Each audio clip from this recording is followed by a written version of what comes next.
I'm not expecting this place can be filled with the audiences, but just right before the dinner time, I think it's highly unlikely to see the crowded here inside this room. But anyway, the topic which we will deal with is very important, and we have to be exposed as much as possible. So I'm starting this session now. Before jumping in the discussions and presentations, let me introduce myself first. I'm Nam-Sik In, working at the Korean National Diplomatic Academy, which is part of Foreign Ministry.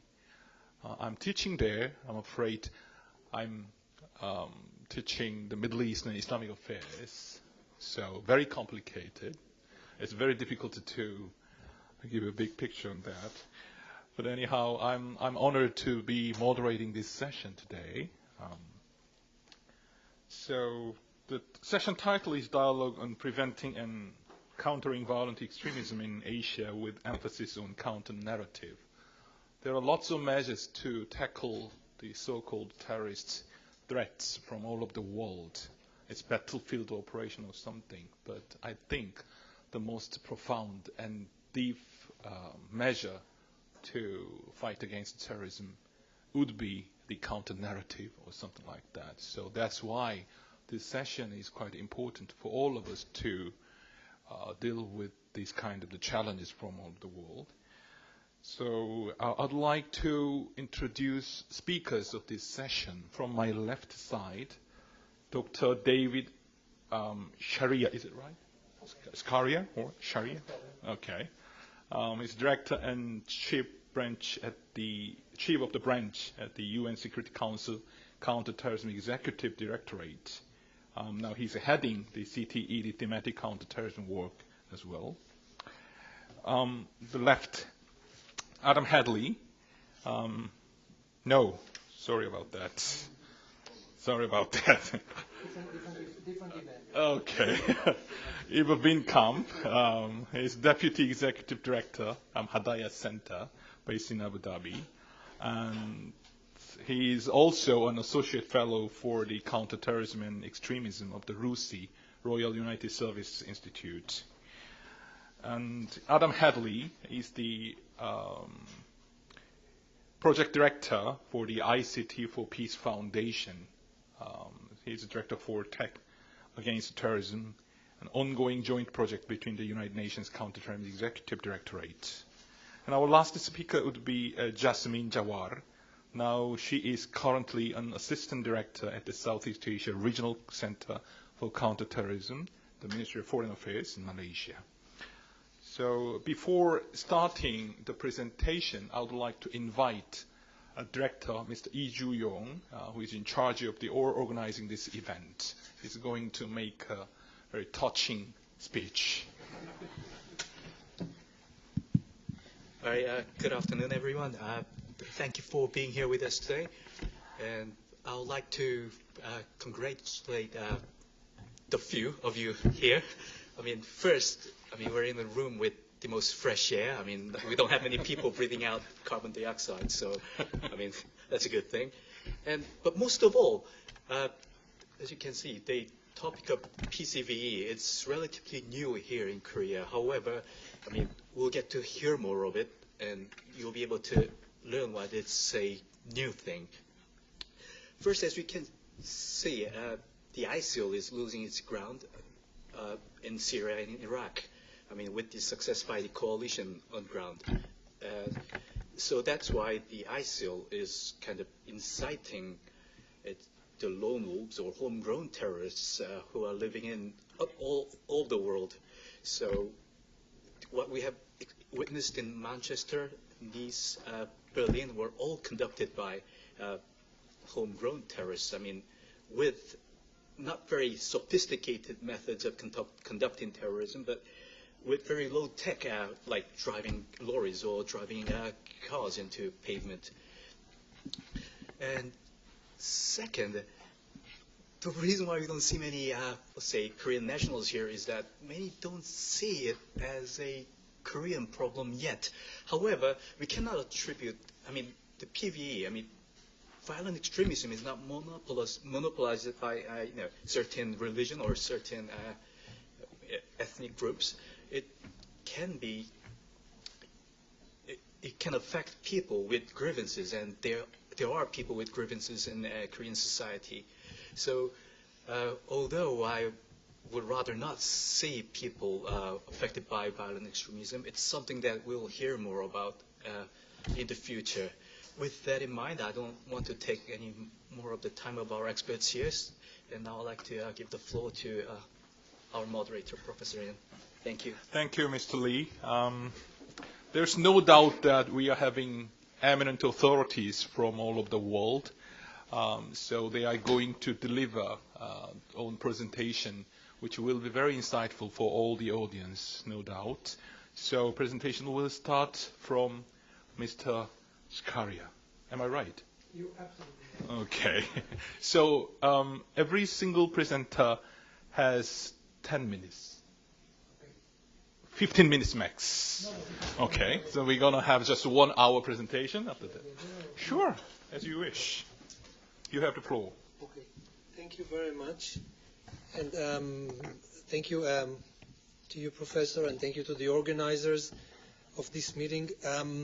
We just came from another event that we held here in Jeju with many practitioners and many people who are involved in counterterrorism and in counter messaging. And I think we have a unique opportunity that, here, because one of the comments that we received from participants is that we didn't have enough time for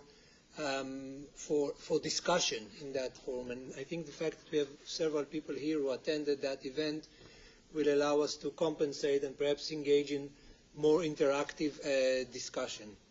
So I will say a few words mainly to set the scene for others to follow, and share with you the perspective from CITED. CITED is a body of the United Nations Security Council that is dedicated to counterterrorism, and how we approach the issue. But before starting, I must mention we talk a lot, and the conversation naturally focus on ISIL and the threat they pose. But I don't know how many of you have heard that just a few hours ago there was a major attack in Kabul, apparently conducted by the Taliban, which caused the life of at least 80 people. And injured more than 300. This is at least the first estimates. Usually they go up with every hour. So it shows that the issue goes beyond one specific organization, and we are facing a global phenomenon, a global threat of violent extremism that is used as a justification to commit attacks against citizens, against individuals, children, elderly, and people who just happen to go on their way to their shoppings or to their work. This is the situation that we are facing today, and we're facing it. We hear a lot about what's happening in Europe, and it's quite natural that the media focuses a lot on what's happening in Europe, but this is not something that is unique to Europe or to few countries beyond the European continent. This is a truly global challenge that can hit everywhere, anywhere, anytime, and we need to think together how can we better approach it. The approach of the UN Security Council has evolved over the last last 16 years. It started with a resolution that was developed right after 9/11, which focused on hard measures, on making sure the countries have the legislation, that they can that they can bring terrorists to justice, that they could freeze the assets of terrorists, that they can do whatever is needed in order to prevent terrorist attacks through hard measures. This resolution still is the basic resolution that guides the work of the Council in all counterterrorism measures.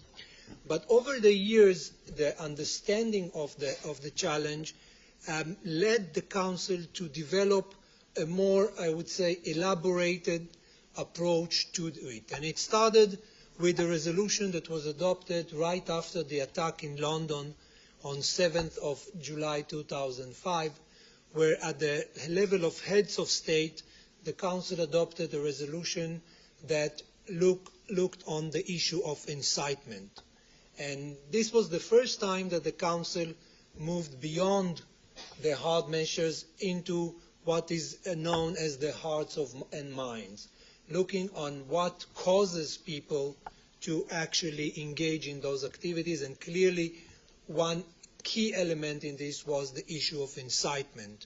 Those preachers and leaders that take opportunity of grievances and transpose those grievances into radical, violent ideology.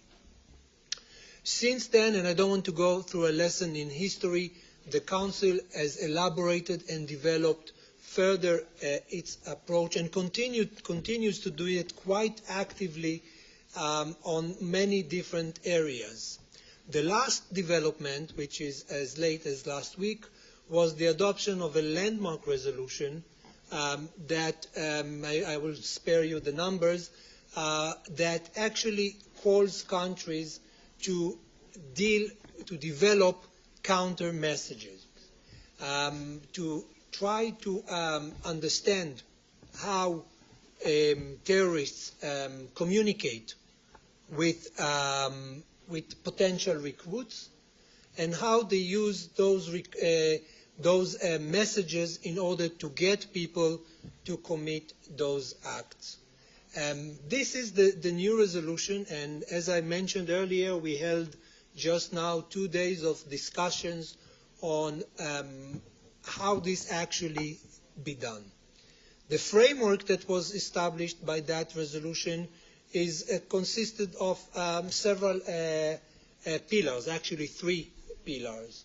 The first one is the same principle of prohibiting incitement and making sure, and this is a requirement for all governments, to make sure that those who are inciting are not allowed in their territory, and if they're inciting within their territory, are brought to justice. This is the first pillar, and it is not abandoned.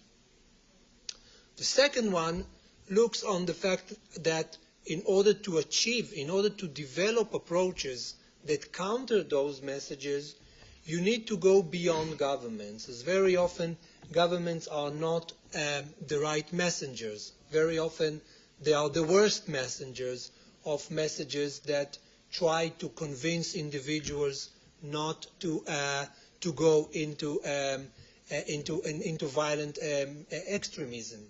So we need to engage other actors, other elements of society. Actually, we need to engage all of society, from educators in schools, from religious leaders and communities, to the private sector, and when we talk about the private sector, it's not just those who are promoting content, like the big media platforms, but also those who develop expertise in assessing the impact of content, such as advertising community and etc.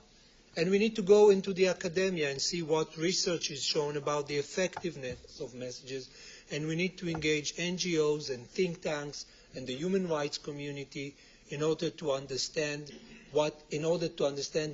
how the messages work, and which brings me to the third pillar of that strategy, of that framework, how to counter this message. And this is the big challenge that we're facing today. Thankfully, we have 3 experts here who are joining me and will be able to share with us their experience, what their expertise led them to understand on how and what the challenge is and how it could be countered effectively. And hopefully after those presentations we will have some time for discussion among us with your moderation to know and learn better on how to do it right. Thank you very much indeed. So let's turn to Mr. Wienkamp.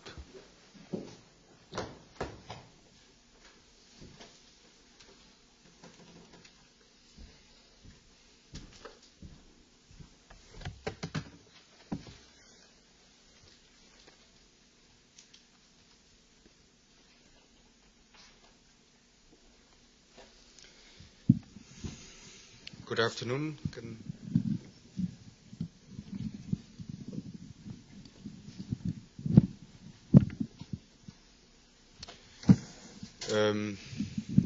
put it like this.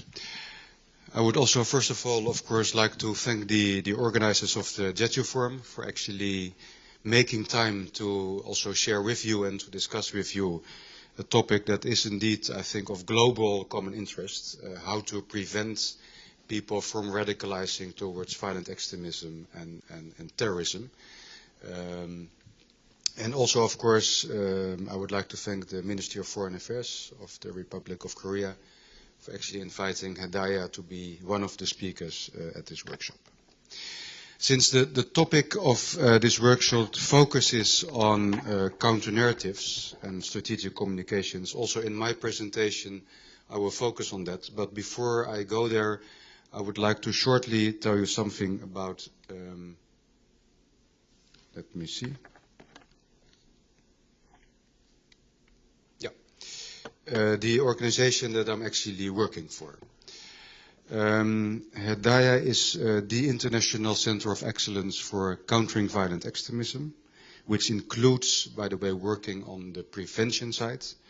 And we came out as an organization of what is called the Global Counterterrorism Forum, the GCTF, which was established on purpose 10 years after 9/11, initiated at the time by State Department, US State Department, to create a platform of 30 countries, Western and non-Western countries, to highlight the fact that, of course, the fight against terrorism and violent extremism is a common effort of all those countries, and to create an opportunity for the 30 members to actually work together to share good practices and to enhance their capacity in terms of international CT. And it was 10 years after 9/11 that these countries acknowledged the fact that, of course, we still need to continue to work on the more traditional security approach to terrorism. Yeah. If you have people that you know are planning an attack, if you have people that you know are part of an a terrorist network, then of course you need to try to capture them and bring them to justice. You need the efforts of the security forces, the police, the military, if needed. But if you keep your efforts only to that part of the story, you're missing out an opportunity to really work on the reasons why individuals become vulnerable in the first place for the ideology, the narratives, the communications, and also the recruitment of terrorist organizations. So you need to do both if you want to do it smartly. And by the way, also related maybe to your country, I'm not an expert on your country, but in general terms, of course, being preventive also means that you can actually look at what are the possibilities to enhance the resilience of your own people, now that there is no real imminent threat yet of terrorist organizations. Because I think the past 5 years has shown all of us that you never know. There might be new groups, there might be new countries who will be affected by the threat of terrorist organizations.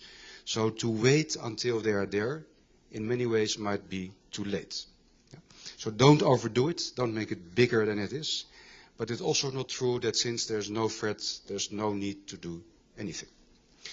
So these 30 countries acknowledge the fact that there was and there is a need to do more on the preventative side, to know more about it, to understand it better, and also to become better in dealing with it.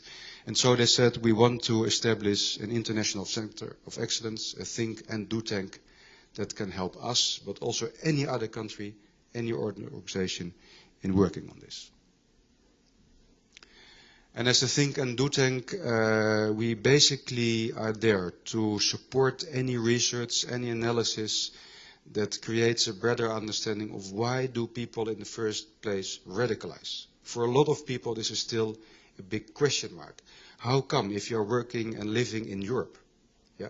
So you have a democracy, there are good laws, human rights are well protected, etc., etc. Still, a relatively large number of people do radicalize and have decided to go to Syria and Iraq. What is making them tick? But also, what is it that exists in terms of practices that can be an example for others who want to work on it in their own country? And thirdly, to build the capacity, as I said, of all those organizations, and again, I'm not talking only about traditional security organizations, to build their capacity to become better in preventing radicalization.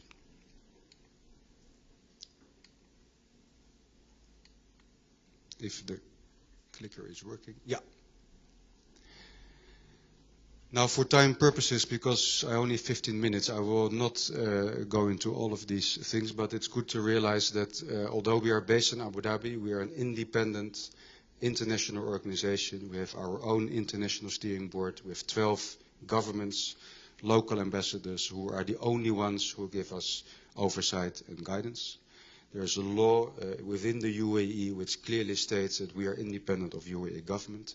But it makes a lot of difference to have an organization like this, on a topic like this, based in the Middle East. Not perceived, and in fact, not a typical Western organization, because you will understand that a lot of the things related to radicalization, violent extremism, are also politically sensitive in different parts of the world. So to have an entity that can deal with that and can support governments and civil society organizations in a neutral way, an apolitical way, is making a big difference. Now, on the topic of counter-narratives, and it relates, I think, very well to the framework that was indeed approved by the Security Council last week. On the topic of counter-narratives, there are several things that, working on this topic for the past 4.5 years, we have learned. The most important thing is not actually on the slide, and that is that, of course, yes, I think working on communications is one of the big challenges. It's very important, it's very urgent, but it's definitely not the only thing that we should be working on. It should always be part of a broader, more comprehensive approach, also working on making people more resilient through education, trying to understand why in a specific country people are vulnerable in the first place, try to work on the conditions that makes them vulnerable, if there's a lack of jobs, if there is not enough political space, if there are violations of human rights. Not to say that all these things by definition will make people more vulnerable. No, that all depends. But if you have that analysis, then you should also work on that. Because of the end of the day, and this is good to realize, yes, there can be somebody standing there out on the street telling the story of a terrorist organization. But if nobody listens, or if they listen and they are not affected by it, there's no real threat coming from that person telling that story. If he crosses the line in terms of breaching the laws, of course, still he should be brought to justice. But in terms of a real threat, there is no threat. So you have to also build the resilience. It was mentioned before, governments are not by definition, and to be frank, in many cases, the most credible messengers. If you want to try to influence young people, and we talk mainly about young people who are at risk, you need to try to create clarity who are within your communities, the people that the young people are actually listening to. It can be government, but maybe it's a peer, it's a friend, it's an uncle, it's that one teacher in high school. So that all depends. This is one of the things you need to do. And then once you have identified those people, try to empower and support them with creating a message that can resonate with the young people at risk. Support that, and then hopefully through that messaging, guide them away from the path to violent extremism and terrorism. And probably in your messaging, you need to look at different factors that can actually make people more vulnerable. It can be political factors, as I said. Nowadays, of course, religious arguments, economical reasons, or simple reasons of identity. And it's not only about countering, not only telling people, well, what they tell you is not correct, the way they understand certain ideology is not correct, so this is the correct way to look at it. It's also about creating alternatives. So what is it, if I'm young, if I want to make the world better, and I think the world is not good enough, and I might even be angry, what is it that you can offer them, not only in your communications, but also real life, as an alternative to use the energy that they have, but then in a positive and constructive way. And of course, when it comes to communications, it's not only about what's happening in social media or online. It should be complemented with real life, offline communication, supporting communities and programs to do so. And was mentioned before by David, of course, the involvement of the private sector, civil society, but also the informal community leaders. So this goes beyond civil society, to be frank, is critical. And again, for a lot of governments to think about issues related to national security and then seek the involvement, active involvement of NGOs or the private sector is relatively new.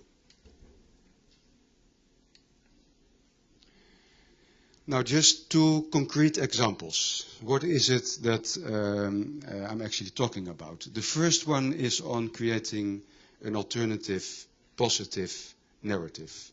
This is a program that we are running at Hedaya. It's called Creative Minds for Social Good. It is an example of public and private partnership because we did involve people from social media companies, but also creative directors, producers of movies, so it goes beyond social media, and connected those people with young people that we have identified as local credible voices in the Middle East, in North Africa, focusing also on the Gulf states, and then giving them the opportunity. They have ideas what they want to tell their own peers, their own friends, yeah?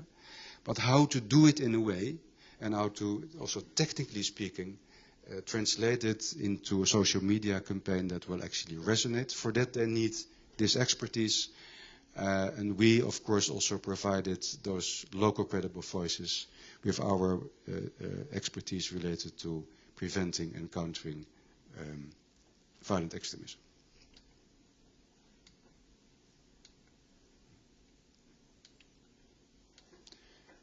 Maybe the clicker is almost the battery.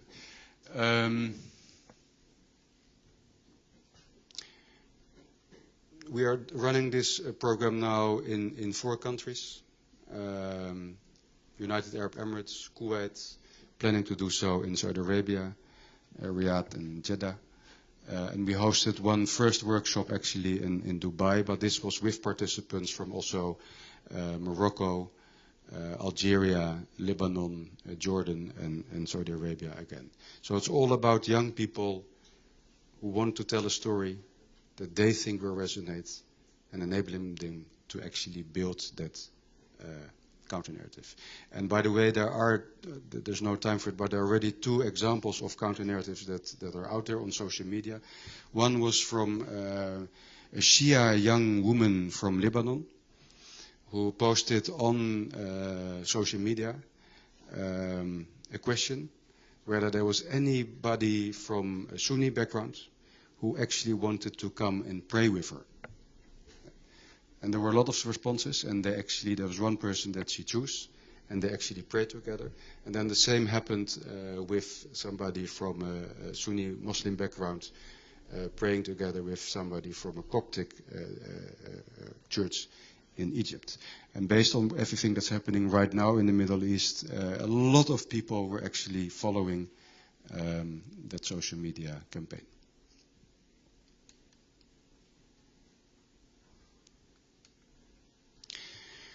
The other thing is not only developing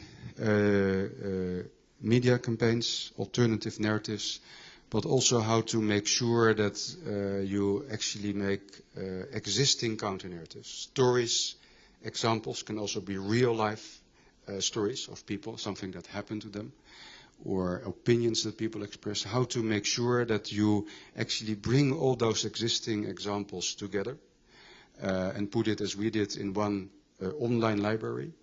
so that anybody who is actually working with young people and who are confronted with first signs of radicalization, it can be a teacher in a classroom, can be youth worker, can be parents, yeah, and you hear them using certain arguments, and you know this is not right, but you also don't know if this is what they are saying, what then should I reply? Yeah. So this is what the purpose of this library. It's password protected, but if you want to, of course, you can get access. You need to ask permission at our organization. So this is to make sure that all those frontline workers, as we call them, actually can have access to existing counter-narratives and use them in their day-to-day work. And also related to this region, to Asia, you can see there are examples of counter-narratives from quite a lot of different countries in this part of the world. And of course, part of the library is also regional collections, because most of the narratives that will resonate with your own people should come from their own region. It's very context and culture specific. So as a starting point, we have now made a regional collection for actually Southeast Asia. Next there will be a regional collection for the Middle East, North Africa and East Africa. But we started off with this one. And what you will see, it's not only about what, according to expert practitioners, are existing narratives that actually work, but it's also full of guidelines and good principles, good practices, if you want to work on counter-narratives, how to do that specifically in the countries in this region.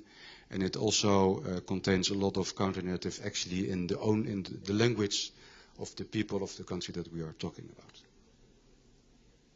Very shortly, because I think I'm almost running out of time, but this is an overview of the push and pull factors. I will explain that. Yes.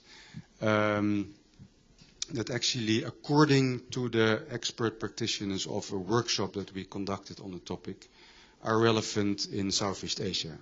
So push factors are, so what is it that can make people vulnerable, angry, wanting to do something, wanting to change, wanting to take revenge, that can exist in any country. Yeah? And it's not to say that all these factors on the left-hand side exist everywhere, that they're equally important. No, but this is what apparently, according to experts, are relevant push factors in Asia, Southeast Asia. And you can see it many different things, even military operations by Western governments in Afghanistan and Iraq.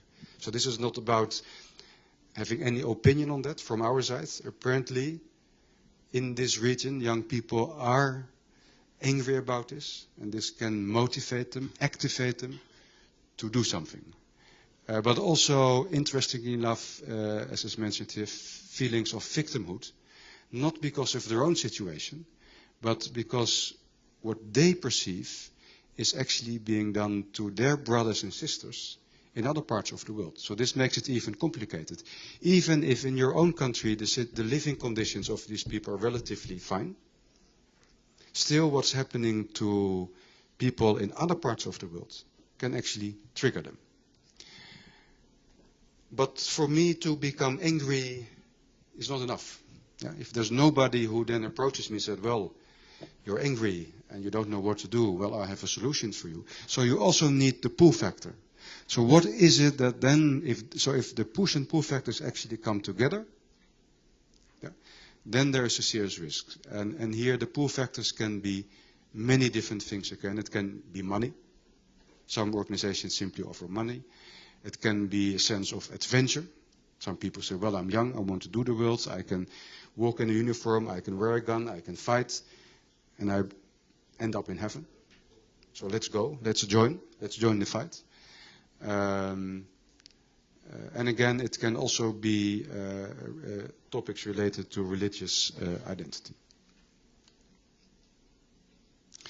Now, the last part that I will discuss on this regional collection is also, if you want to build counter-narratives, what are the steps that you should take? Again, for time's sake, I will not go over them. By the way, all this is also available on our website. So we are also a knowledge hub, so everything that we publish, that we develop, that we collect is available for everybody who is interested. So please do have a look.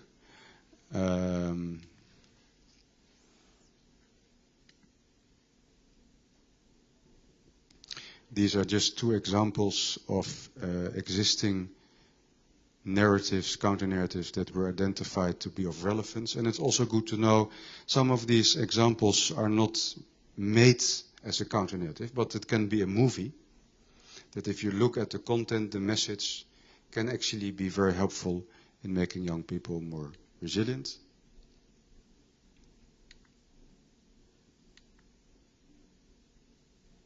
And then finally, we also developed some policy and programming recommendations. Most of it already mentioned, but it is important, as I said, to involve civil society and community leaders, can also be informal community leaders, and the private sector, even beyond social media companies.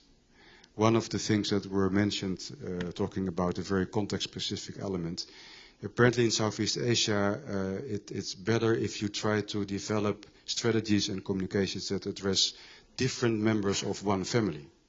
Not only the son, not only the father. A lot of them apparently travel as family members together.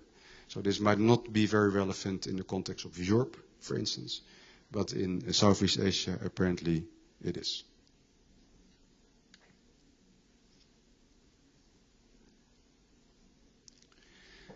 And in general terms, if you want to also use communications to such make your young people more resilient to violent extremism, highlighting initiatives and the values of tolerance, inclusiveness, the good of diversity is also perceived to be a very important thing to do.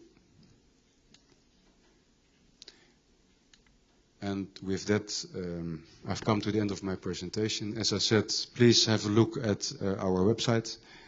The library is there, but all the other documents that I basically mentioned to you are available. And of course, if you have any questions, also how maybe this indeed relates to your own region. And by the way, we have all seen that nowadays national security is very much interrelated to regional and international security. So even if you are now relatively safe, doesn't mean that there's no reason to actually start working on, also from a preventative side, making other countries, other communities in your region more safe and more resilient. Thank you very much. Thank you very much indeed, Mr. Winkamp.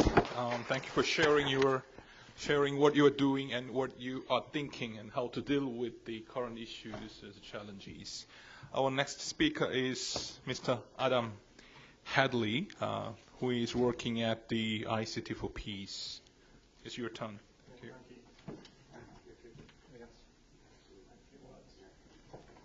Is it working properly?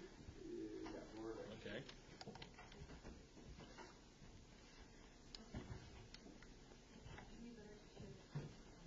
Yeah. No, I don't think. Is it working yet? Okay. Great.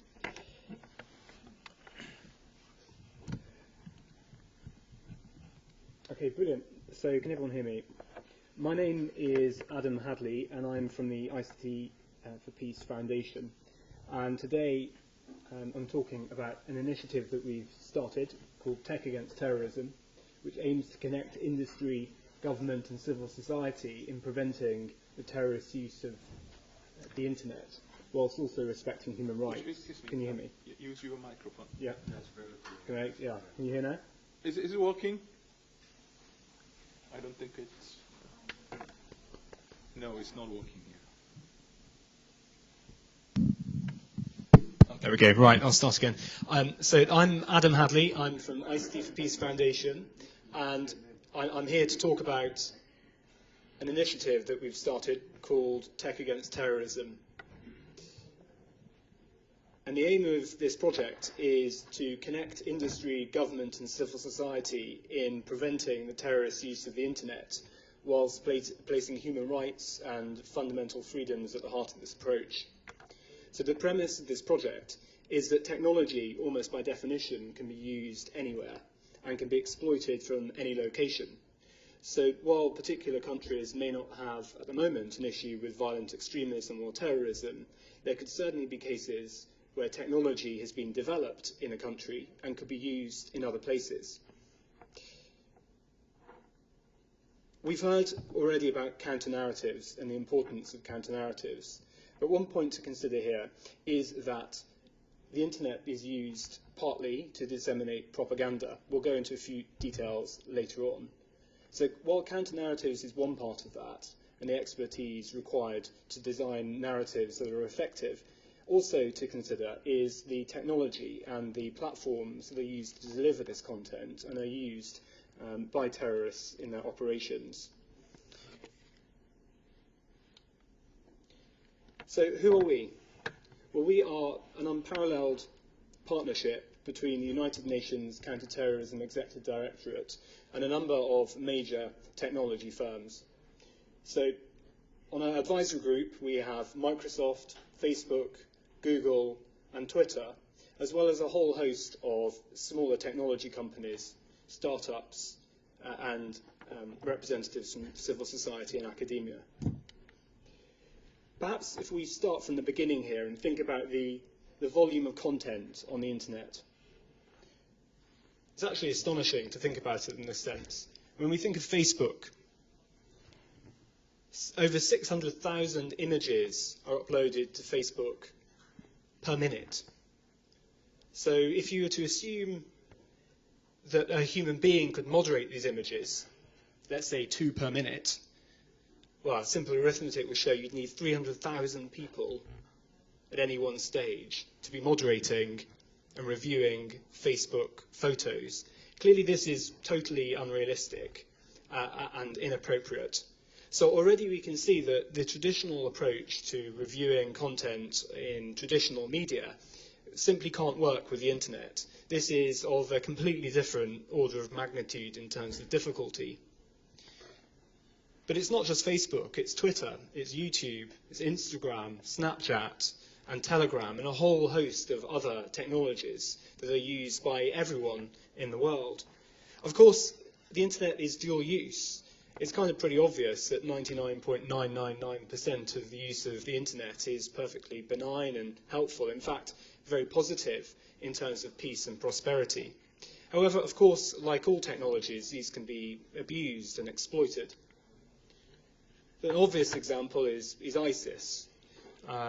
ISIS is only one example of a terrorist group, of course, and I would like to reinforce the points made by previous speakers that we're not just talking about this particular form of violent extremism. There's also a lot of activity regarding far-right extremism, which certainly warrants discussion and recognition. But of course, what we do know is that particular groups, ISIS is the most recent, are extremely adept at using technologies to their advantage. They're not the only ones. They certainly won't be the last. And therefore, a collective response is required to consider how best to responsibly deal with such content. And the emphasis there is on responsibility. This isn't just one approach. We certainly have to respect human rights and the importance of freedom of expression. So in our project, we focus on 2 particular types of startups that are used in 2 particular ways. First of all, we can see that technologies can be used to help publicize and recruit for terrorists. And secondly, on the right, there's operational usage. And these 4 categories, which are fairly obvious, but I think it's perhaps helpful to point out exactly the type of technologies that we're focusing on. So on the left, we've got social media and sharing platforms, and this is pretty obvious in a way. This is the Facebook, this is the Weibo, this is the Twitter. But it's not just that, it's also content storage. And there are the particular services that are used by violent extremists and terrorists to share knowledge, to share manuals, bomb-making manuals, and so on and so forth. And a lot of these are fairly niche. A lot of these you won't have heard of, but terrorists certainly have. And in a sense, this is the problem. We're not just talking about Facebook, although that is obviously very important, and regional equivalents to Facebook too. But also the smaller sites, The power of the internet and the underlying technology that supports it is that really anyone can spin up a server on Amazon Web Services or host a website, and sometimes that's all that's needed. Over on the right side, we have some examples of operational usage. So there we're talking about communications and encrypted messaging. So for example, the controversy around apps such as Telegram or WhatsApp regarding end-to-end encryption. Certainly some states, some governments have expressed concern that they are unable to decrypt these messages. There are pros and cons to that argument, certainly, but this is a category of startup that we are reaching out to. And finally, there are the technologies relating to financial funding and transfers. Actually, the vast majority of startups that we speak to are in this category. However, we'd have to stress that at present, there is fairly limited evidence to show that terrorist groups are using things like Bitcoin. Actually, in reality, it's not used as much as people think. So, in 2016, we launched at the UN in April. And over 2016, we carried out phase 1, which really was to understand the problem and to scope out what practical things we can do this year. So first of all, we set out to identify the terrorist threats on the left in red. And that really was to evaluate how terrorists are actually exploiting technology and further ask what the most important areas are to consider. Then we moved on to understand the responses in the tech industry. Certainly the aim of this is to take best practice and learnings from the big technology companies and spread that to the smaller ones, because the premise is that even a small technology, small website or small app could be exploited by terrorists. And this is part of the problem, that actually while the big companies have the resources and capability, the smaller ones don't. But actually both types of technology, both sizes of business are equally as susceptible to exploitation. So secondly, we sought to understand the responses and the strengths and weaknesses of these. And then thirdly, we looked at the stakeholder responses. That's to say there are certainly dozens of interested parties, regional organisations and governments working in this area. But what could we learn from the strengths and weaknesses of their approaches?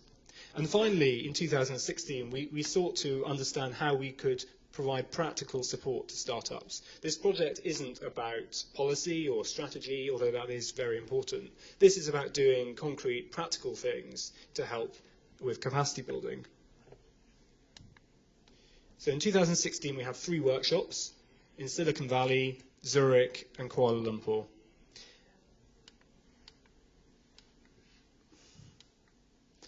And we spoke to over 120 representatives from all sorts of organizations and companies. So from the tech world, we spoke to everyone from Twitter and Dropbox, Snapchat and Vimeo and Telefonica. Furthermore, in terms of governments and intergovernmental organizations, we spoke to the WF, the GCTF, which was mentioned earlier, also the OSCE, Europol, Interpol, and a number of international organizations. But of course, an important consideration here is civil society and the importance of bringing human rights and fundamental freedoms into this conversation. Certainly there's the old adage that one man's terrorist is another man's freedom fighter, and this is certainly appropriate when we're talking about terrorist content. Certainly we'd note that while some states might share an internationally understood definition of terrorism, other states don't. And in some cases, the word terrorist can be used to describe a political dissident. So there has to be some inclusion of these arguments in our project. Indeed, actually, there's no clear international definition of terrorism or terrorist, which makes this project somewhat harder in terms of definitions, but we'll come on to that in a moment.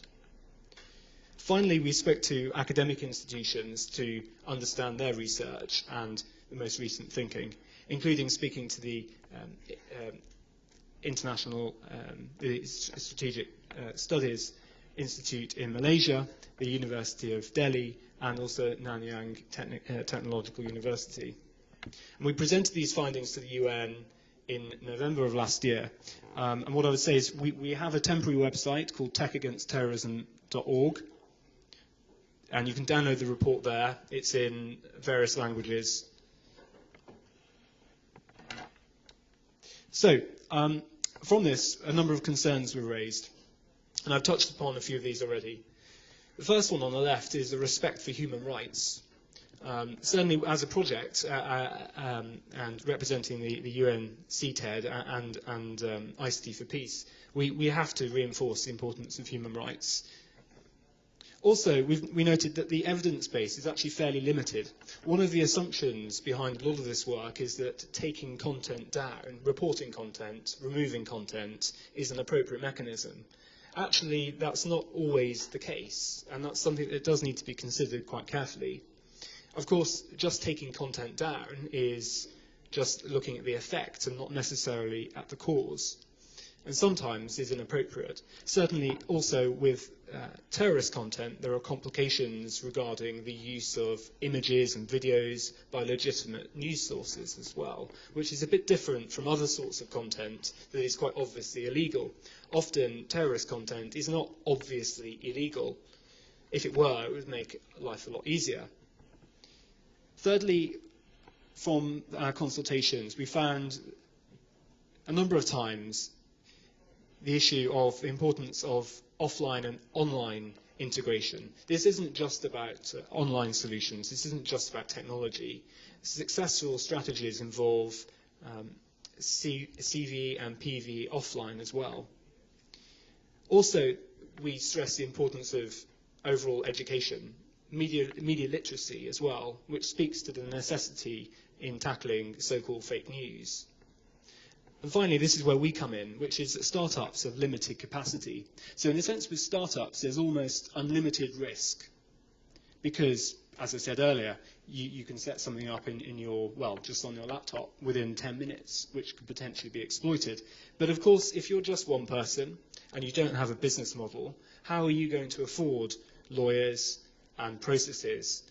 That's where we come in to try and help startups.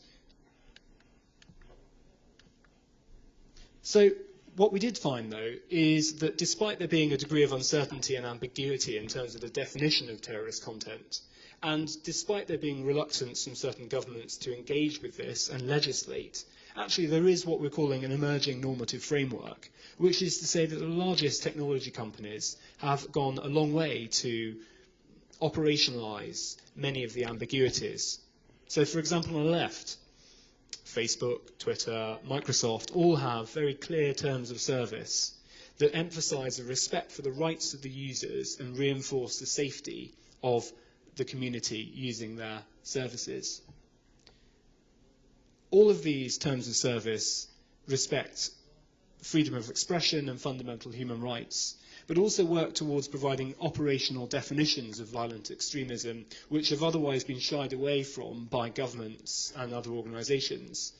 Unfortunately, organizations like Facebook have to make very careful decisions based on particular content, and therefore have had to draw up very clear guidelines on whether an image is allowable or not, according to very specific principles.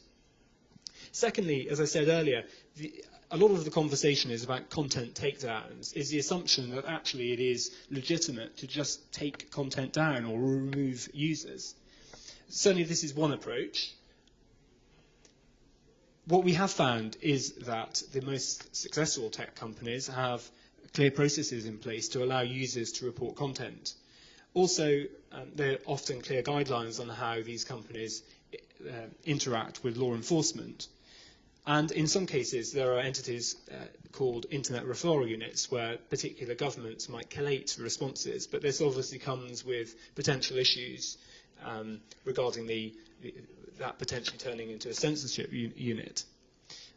And on the far right, there are various mechanisms often deployed by the larger technology companies to help build trust and confidence in the approach that has been taken. So a lot of these are in the place of transparency reports, which are regular reports of how much content is taken down, which is crucial to reinforce trust in the user base. So these three things constitute what we're calling the emerging normative framework, and it's our objective through this project to try to extend this model to smaller startups and smaller technology companies. Despite what you may hear, actually the larger technology companies have been tremendously successful in taking down dangerous content. But certainly, as we saw right at the beginning with the sheer volume of content on the internet, it is an uphill struggle. So in 2017, we're focusing on three areas. So we're hoping to inform the debate and understand requirements and move on to provide operational insight, and then eventually build concrete tools that can be used by startups and smaller technology companies. So I won't go into too much detail here. Certainly where we come in is the green and yellow. So the green is actually providing case studies to show how have the larger companies had success. What have the strengths and weaknesses been? And in particular, for the smaller startups that have already achieved this, what lessons can be learned? For example, there's one case of one startup that is used extensively by one terrorist network, but actually it's just one person, and actually this person has a full-time job. So what lessons can we learn from him and extend that around the world? And finally, the third point is building online tools. So this is a way for smaller companies to objectively assess the risk of their platform being used by terrorists, and then working along to provide a trust mark, so that when smaller companies have gone through various steps and agreed to pledges, they can put our trust mark on their service to show their users that they're taking this problem seriously.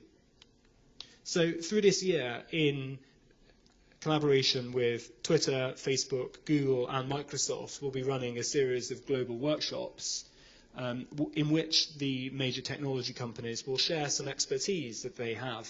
So, for instance, Twitter providing advice on data science, data mining, and understanding content signals. Facebook looking at scaling solutions in processing large amounts of data. And finally, in November, we'll be working with Microsoft and Google to look at various techniques that have been deployed to help identify terrorist content that could be deployed for smaller technology companies. So secondly, in terms of operations, we've said, actually, we intend to roll up our sleeves and help the smaller businesses with the things that they find challenging. So in particular, that's around building algorithms and things from machine learning to help identify content. But it's also focused on terms of service and making sure that the community guidelines and terms of service reflect the risk of particular technologies being abused by terrorists.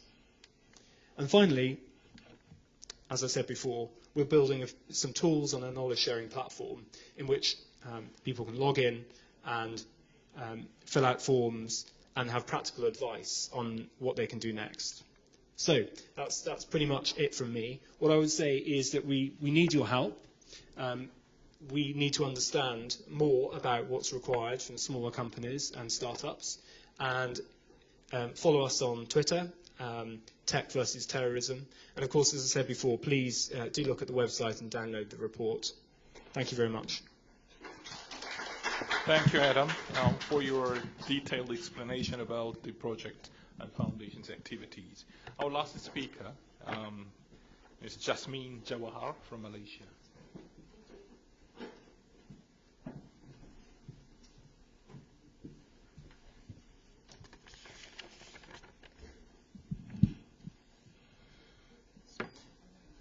Okay, very good evening, everyone. First of all, on behalf of my agency, the Southeast Asia Regional Center for Counterterrorism, CSI Ministry of Foreign Affairs, Malaysia, I would like to thank the Ministry of Foreign Affairs of South Korea for inviting us, and I'm also humbled to be speaking alongside the experts in the field. Since we've only been given 10 to 15 minutes, please allow me to continue with my slides, my presentation also. Right, so this will be my scope of presentation. I'll first look at a little bit about what the terrorists are actually saying, their narratives, and then I'll be looking at some of the things that we need to consider when we develop counter-narratives and some of the challenges that we, particularly in Malaysia, particularly our agency, face when we actually conduct terrorists, when we try to develop our counter-narratives.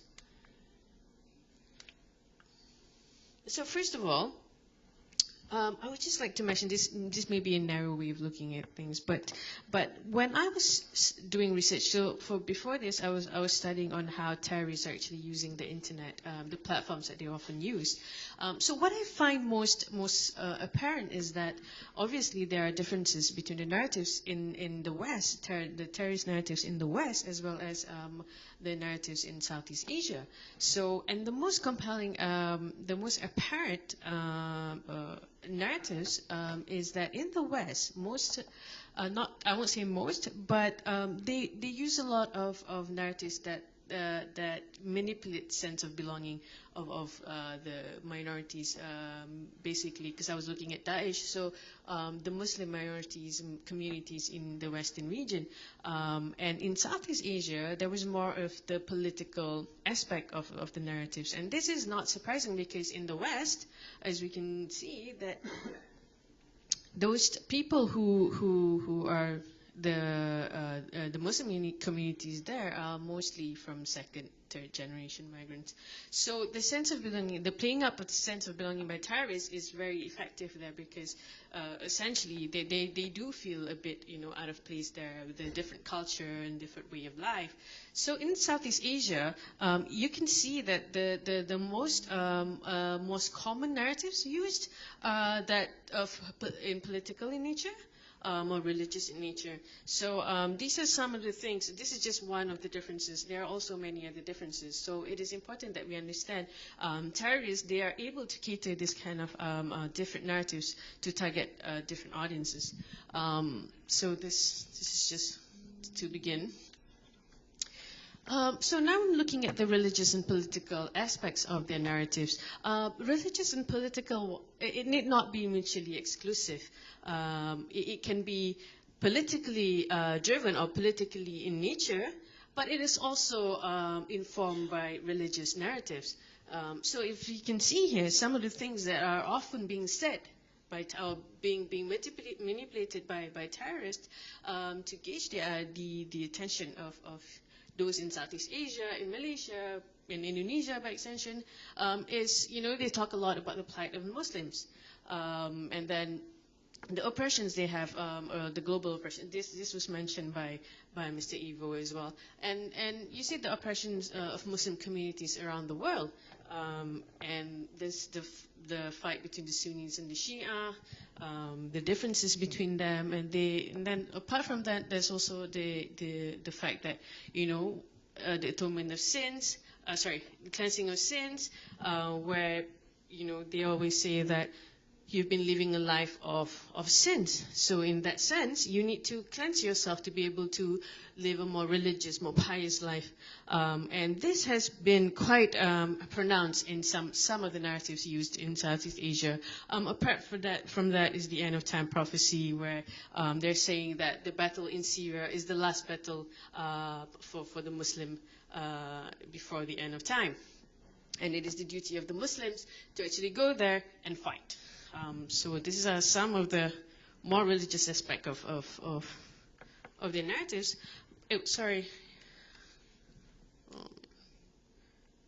But there are also other aspects of the religious and political narratives, and these are man-made laws. Like they're saying that countries in Southeast Asia are mainly, some of them are Muslim countries, but they sort of practice man-made laws and not divine laws, which doesn't come from God. And this is why it is okay not to follow their rules, their ruling. It is okay not to be. It's okay to kill in the name of religion to make sure that we actually live by the rule of God. And this, by extension, also means that secular governments, those who do not practice religion in the political system, will also be targeted. And we've seen, even in Indonesia, there was a video that came out by Daesh saying that, and they're Indonesians actually, citizens of Indonesia in Syria, who was saying in that video, look, you citizens, my fellow citizens in Indonesia, you need to give up living in Indonesia, or if you don't give up and come to us, you must fight there, and you know, because they're practicing the Pancasila, which is a secular way of living, and this is not what our religion is trying to teach us, or we should be living it. So these are some of the things. And then obviously democratically elected governments are also not according to what they think is the best, as well as corruption. And these are some of the narratives, political narratives that are often seen in manipulating supporters and sympathizers in Southeast Asia. And then there's also the social narratives when we talk about humanitarian efforts. Some of them actually went, some of the Malaysians actually who went there, went with the most, best of intention to help people. And terrorists are good at this, saying that, look, we need help here, you need to come here, and so on. So a lot of people went there with the thought that look, we're doing this for the greater good of the people. It's for the humanitarian cost. But when they get there, it was a whole different story. Everybody was looking at it and trying to persuade. And this also depends on who they meet there. And then when they went there, and then when they start speaking to people, the wrong people, and started getting more radicalized and then become members of the group. There's also the point of going there for marriage. So we see a number of women from Malaysia actually who actually went to Syria on the purpose of, we want to get married there, want to so-called marry a jihadi, which is a wrong term to use, but we want to marry a jihadi so that we can also live under the rules of the religion. That's also the personal part of, well, marriage could also be deemed as personal, but this is more on a personal level. They feel that they want to do something more, something bigger for them that they need to achieve. And they see it as fighting in Syria or fighting in the cause of Daesh or any other terrorist groups in the area is the way to go. And I also had the chance to meet with one of, not the terrorists, but one of the experts who actually spoke to a lot of these people, and he's based in Singapore. And then he was telling me that when I was interviewing these people and asked them, why did you go and join? And then he said that the answer he received was that they feel like there's something inside of them. There's a void inside of them that they need to feel and do something about. There was emptiness inside. And this is really subjective. And how do you actually counter this kind of narratives? I mean, you don't even know what it is. They don't even know what it is. But at the same time, they feel, and for some reason, they chose this path. So these are a bit more personal level, a bit more subjective, a bit more difficult to challenge. But nevertheless, there are also elements that needs to be considered when we try to develop counter-narratives. So one of the things that I've already mentioned this, and I think some of the speakers have already mentioned this, is the fact that their narratives are catered, and therefore we need to cater our narratives as well. So we need to have a little bit of a local flavor. So it needs to start at a national level in the beginning. So it needs to have local flavor. So when in Malaysia or in the region, when we develop counter narratives, we use our own language first of all, and some street words or something like that, just to capture, because a lot of them are youth as well. So we need to capture this and make them look and understand what we're trying to say in their own words. So we need to have that local flavor. Apart from that, we also need to be culturally, the narrative should be culturally, counter-narratives, should be culturally and religiously informed.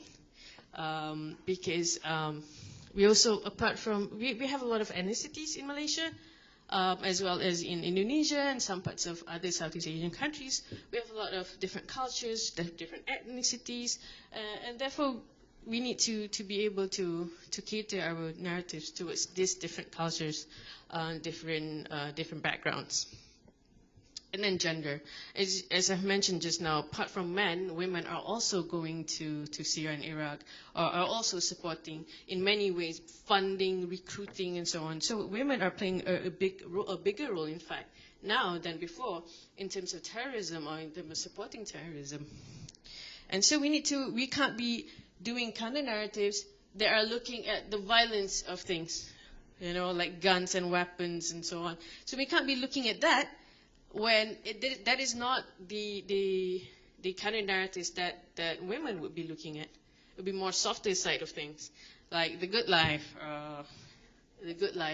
marriage life, and so on. So we need to have that element. We need to make sure that we know our target audience to be able to make more and effective counter narratives. Apart from that, choosing the right visual component. Now, this is really, really important, because choosing the right visual component would ensure that you get the messages across.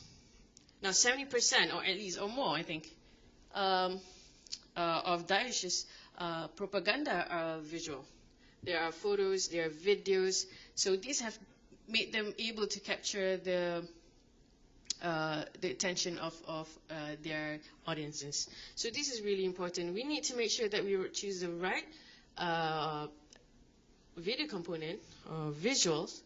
Sorry, not video component, visuals that would make them look, would make our audience look, that would make our audience interested. Choosing the right target audience. I've also mentioned this before, but yes, choosing the right target audience. Who are we targeting? Are we looking at the gatekeepers, the parents, the teachers, their peers, and so on? Are we looking at that? Are we looking at the sympathizers, the supporters, the hardcore supporters? Are we looking at the fence-sitters? So these are the things that we need to consider when we develop our counter narratives. And these are just some of the things that we need to we need to consider. Apart from that is choosing the right platform to disseminate. Are we looking at Twitter? Are we looking at Facebook, Instagram? Are we going more traditional way? Obviously now it would be better if you use social media. But what social media? Which one? Because there's just so many. So we need to identify, say for example in Southeast Asia, what are the social media platforms often used by supporters and terrorists who want to recruit, who want to spread the propaganda. For example, in Malaysia, and I'm sure in quite a lot of countries, Facebook is actually one of the main ones. Not so much Twitter, not so much Instagram, but Facebook. And this is something that we need to study and understand as well. Some of the challenges in developing counter-narratives, I would say, is getting the right voices to speak, the messengers. Dr. David Scaria mentioned it, Mr. Evo mentioned it, that the messengers, that government may not be the most favorable messengers. I mean, this is understandable. So we need to choose the right messengers. Who are they? And in doing so, we need to, again, understand our target audience. So for example, if a person is really like, the thing that attracted him the most was the fact that terrorists are saying your government is corrupted, your government is not practicing the right things, then you wouldn't want a politician or a government officer being the messenger of that message. So we need to make sure that we choose the right one. And when it comes to religion, who would be the best person? Because there are just so many. But who? Who would resonate most with the audience, or the targeted audience? Who would have the most social capital among them? So these are the things that we need to identify. But this is a challenge because day by day, terrorists are winning. I mean, I won't say winning, but terrorists are spreading their propaganda every single day. And when we take time to do this, it makes it even harder for us to match the rate and speed of the narratives produced by narratives. So this comes to my second point, where we need to, because the problem is the disseminators of terrorist propaganda are not just the terrorists themselves. It's supporters, it's their sympathizers who have no direct linkage with them. They don't even know each other. And that's why they are able to multiply their propaganda in such magnitude. So this is really, really important. So when we do this, and there's also bureaucracy issues, when we develop counter narratives as well. So this, I mean, to limit this is very difficult. This is a challenge that we have to match the rate as well. And then reaching the right target audience. Now, like one of the speakers mentioned just now, we need to understand what are the issues that would make people act. I may be concerned about one thing and not like it at all, but not act on it. But for those who do act, what are the trigger factors that make them do that? So we need to understand that. We need to, in this case, we need to probably have a baseline study or mapping of social network in a country. Because in Malaysia, there are also overlapping identities. Like I've mentioned just now, there are national identities, ethnicities, and so on. So when we talk about our target audience, what do they relate themselves to? Ethnicities? Nationalities? So when we know this, we are able to cater our messages to touch their hearts and minds. So if it's nationalism that they're looking at, then we can try to include the nationalistic element in our kind of narratives. All right, okay, so I'll make my point. So another point is, I'm coming to my conclusion, but another thing that terrorists are good at is inspiring passion, which we are unfortunately not good at when we do our kind of narratives, because it's mostly generic. You know, we're looking at what they're saying and we're trying to counter it, but it doesn't. I won't say it doesn't come from the heart, but it's difficult because when they do their narratives, they're just doing it from what they, feel inside when they're sitting at home and just clicking away. But for us, it's a different thing because we're looking at so many aspects and it becomes generic after that. So terrorists are good at inspiring this kind of passion in people. And we need to be able to do that as well. And this would also mean that we need to really, really understand our target audience. And I think Mr. Ivo mentioned that who are they listening to? Is it their uncle?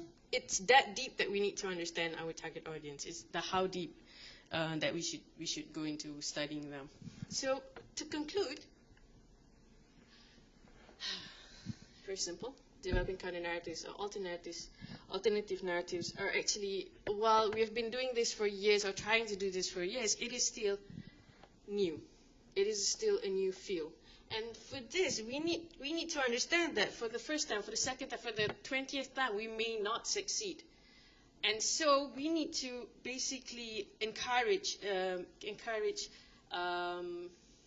culture of basically learning from our mistakes and making sure that we improve from our mistakes. So, and that's it for my presentation. Thank you so much for your kind attention. I'll pass the floor back to our moderator. Thank you. Thank you very much indeed. Have a seat in front. Right. So, having heard, we have excellent presentations from all speakers in this session. Even though we don't have much time to have some comment and Q&A sessions, but I would like to open the floor to the audiences to make comment or to raise questions to ask to the panelists. Is there anybody who want to make comment or questions? Okay, gentlemen, and first, thank you for your great presentations. You all a little more refined and I think very well practiced. Would you identify yourself? James Lambert from.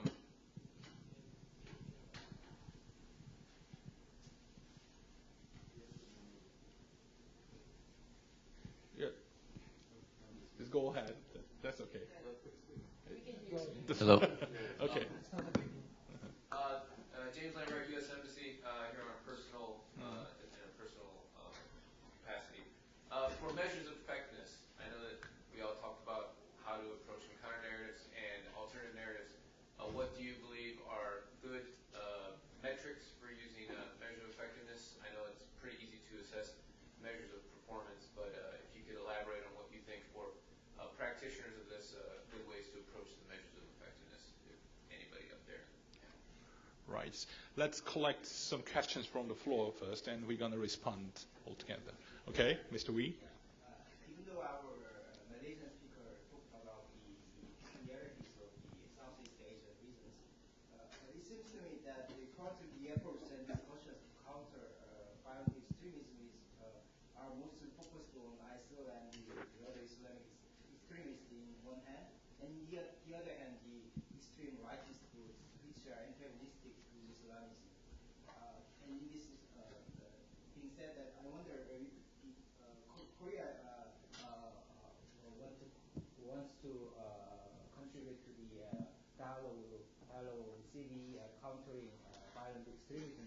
Do we have to maintain the current focus as is now, mainly developed in Europe and Middle East, or is it desirable to accommodate the issue to our region, Northeast Asia, according to its own peculiarities? Or if by doing so, only risk of blurring many outcomes we've reached already if we expand our focus? That's the question I have when, because I mean the Minister and for Minister of Foreign Affairs, and we are preparing the plan of action to prevent the violent extremism of Korea. So while thinking of the possible action forward, that comes to my mind. We have to expand the boundaries, or we have to maintain the focus we have right now, because Northeast Asia is geographically separate from the Middle East, and then we only have 30,000 believers in Islamic faith. I would like to listen to your opinions about it. Thank you, Mr. Wee. So anybody? Okay, Ms. Bond. Thank you very much for your presentation. I think my question mainly goes to Ms. Jawar. Through the presentation from all of you, I get the sense that counter-narratives should be local, and probably the government may not be the best actor to develop the content and be the messenger. But since I'm coming from the government, I still wonder what the government can do regarding the counter-narratives. And since you are from the Ministry of Foreign Affairs, and particularly from SURSAT, Southeast Asia Center for Counterterrorism, actually we don't have that in our ministry. We have Counterterrorism Center under the Prime Minister's office, but that's quite different. We don't actually deal with counter-narratives specifically yet. So I would like to know whether your organization is doing something, or like doing cooperation with other Southeast Asian nations. Thank you. Thank you. The gentleman in the back.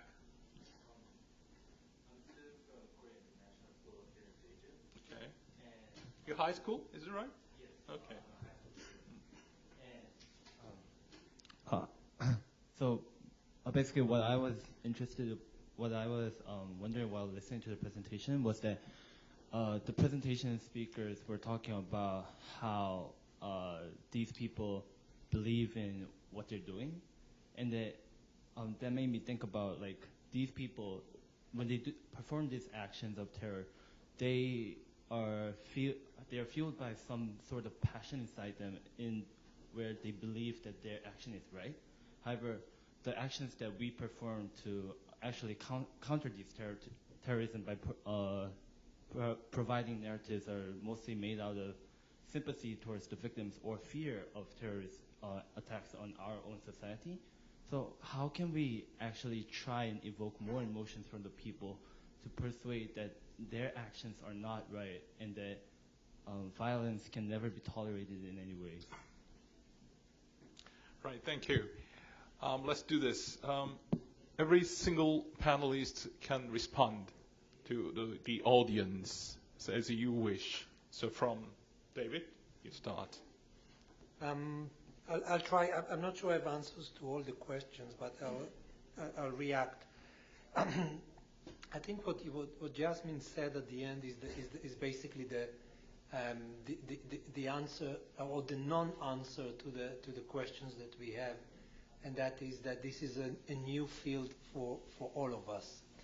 And what we and it also responds to your question as well as to the question from the back. How do we measure effectiveness? We have to think, how do we have, what tools there are in other fields to measure effectiveness by non-action. How do you measure non-recidivism of criminals? I mean, that's probably one good way to look at effectiveness of rehabilitation program, right? You want to see that the person did not act. So we need to reach out to criminologists who studied rehabilitation and ask them, how did you assess non-action of people? Is it enough that 2 years after the person left prison that he didn't act to say your measures were successful? Or maybe you need to measure 5 years. Another area that we could learn from in effectiveness is from campaigns that have been taking place around us, and how those who engaged in political campaigns or in commercial campaigns managed to assess the effectiveness of the campaign. Now, I must admit that I don't know the answers. We need to develop a methodology. We don't have right now a methodology. We are asked by that same Security Council to assess impact, and I honestly don't know how we're going to do it. So this is my reaction to your question. We have to invest a lot of time and effort in getting it right. What governments can do, and that goes also to the question that you asked about what Korea can do. I think that the first thing that a government needs to do is first to understand the environment that it operates locally, regionally, and globally. Locally, what are the threats of violent extremism in the country? And if it is true that fortunately that Korea doesn't face major threats of violent extremism, then it's wonderful for Korea. But clearly the region faces that. And if you go beyond South Korea and look what's happening around us, we see a major wave of violent extremism that hits the region and may affect Korea. On the other hand, it may allow or perhaps call the country to invest in supporting the efforts of its neighbors, or some of them are really struggling with this new phenomenon and may not even have resources to invest in finding solutions and counter messaging. Governments can do a whole lot, and that probably goes to your question, in this area, even if they are not the right messenger, and at least we all, at least here in this part of the room, agree that normally governments will not be the right messengers. They could do a lot in creating environment that allows others to flourish. Governments could do bad things by shutting down other voices, and that could be counterproductive. They could be neutral and allow voices in society to develop or not, but they could also be facilitator of a dialogue about grievances, about the issues that lead people to eventually go in the direction of violent extremism. They could empower voices in society that promote alternative messages and counter messages, and give them opportunities to bring those voices without, I would say, and this is one caveat, without hugging them too closely, because that may make them non-credible in the eyes of those you want to reach out to. So this is my response to. That's great. Ivo.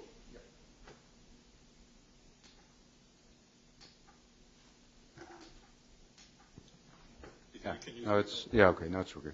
Yeah, so on the first question, measurement and evaluation impact, I agree with David. So this is, let's say, we are all trying to find our way. Of course, there are, in general terms, existing methods for measurement of impact, effectiveness, for instance, from the world of development aid. So one way, of course, to go is to at least identify what are existing methods used in similar but not the same areas of work. And then also right now there are several organizations who are actually working on developing some kind of a tool program to measure effectiveness and impact on CVE programs as such. Yeah. And again, communications is only one element of that. So CVE and then of course even CT is about much, much more. If we only rely on communications, we definitely will lose, because it's not only about what people tell you and what people listen to, it's about reality. Yeah. So why is it that people, etc., are listening in the first place? So this a little bit about the story, as good as it gets. So use what we have, and I think also by starting to use it, try to improve what we have. But also let's be clear, I mean, if people expect that, let's say 1 or 2 years from now, there's this assessment of overall impact, of course it will, in the sense that it is a fully well-established academic sound, etc., that will not be the case. Yeah. That's one. On the role of governments and also related to the situation in Korea, I mean, everything that we said, of course, with limited resources and looking at the threats, most of the efforts nowadays are focused on, let's say, Daesh and other groups. But all the things that we discussed, I think, in terms of its principles and its understanding and also its methodology, can equally also be applied to other forms of violent extremism. And working on preventing and countering violent extremism leaves room for focusing on whatever is of the biggest concern in any country. So if, let's say in your country, you say, well, we have such a small group of Muslims, we might want to focus on something else. Yeah. CV doesn't tell you what to look at and whom to look at. It tells you what you might do if you have a concern and want to be preventative.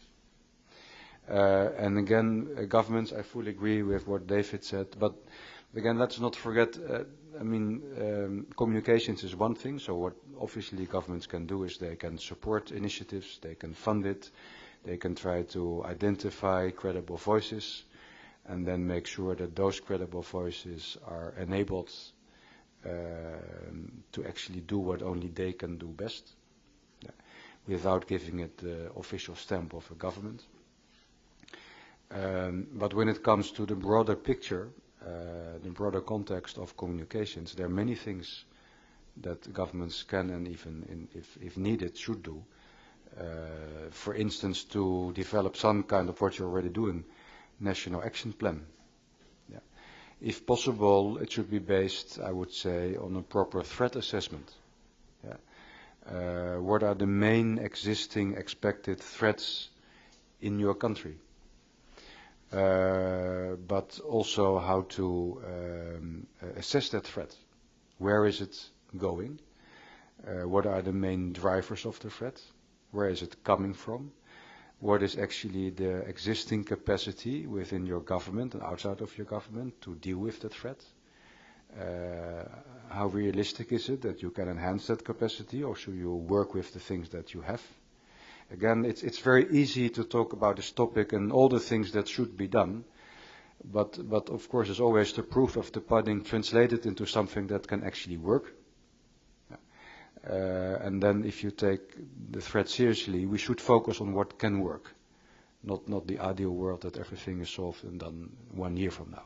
That's on a level of discussion that doesn't help, I think.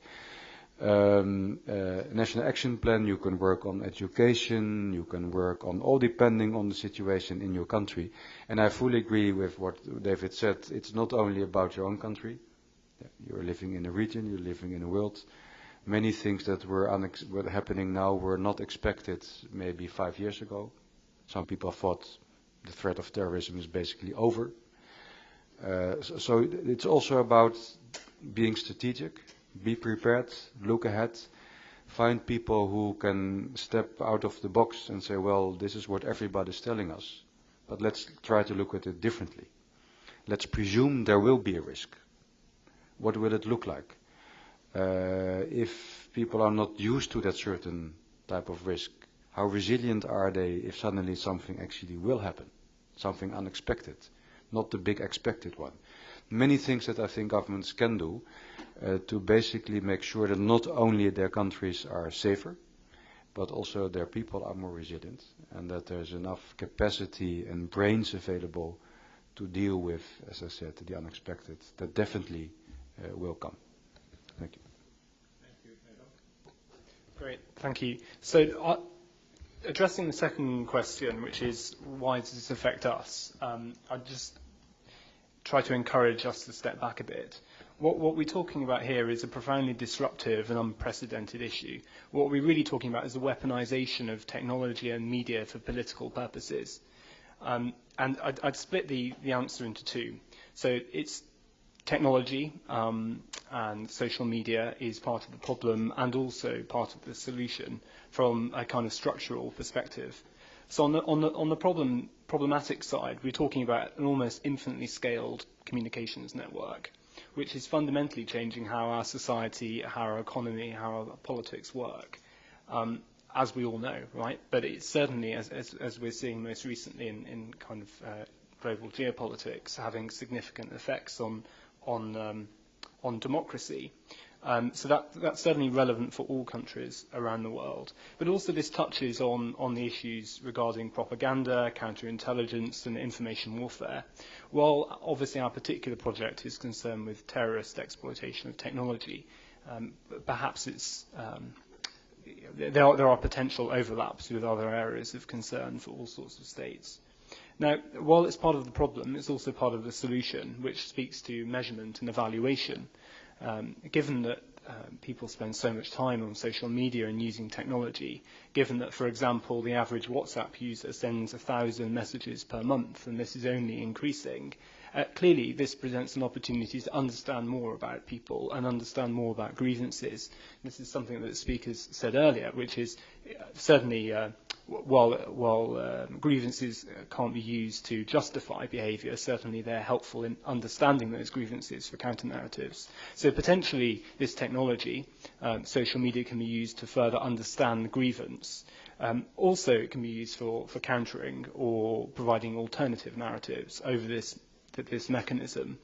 And in that regard, in some ways, it's potentially easier to understand impact engagement online than it would be in person. So that's certainly a new phenomenon that requires attention. So in summary, what I'd say is let's zoom out a bit and think about how technology and scaled media is affecting society in general. This isn't just talking about terrorists, it's talking about any potential weaponization of this technology for political purposes. And to that end, I think it can affect lots of people. Final point as well, specifically talking about startups, which is something I said in my presentation. Anyone can set up the technology, anyone can create an app. And therefore, it's not just a demand problem, it's a supply problem. And what would a country do if one of their citizens hosted a service that was illegitimately used by a terrorist organisation? What would the process be to intervene in that if it could be shown that a particular app or service was being used to facilitate the murder of people? So that's something to consider as well, which is a supply-side problem.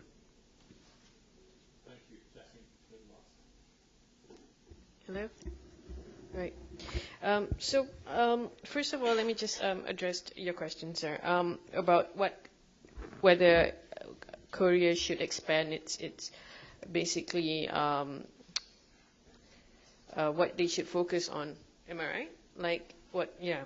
So basically, I think that first of all, we should also look at what Korea is concerned about, basically.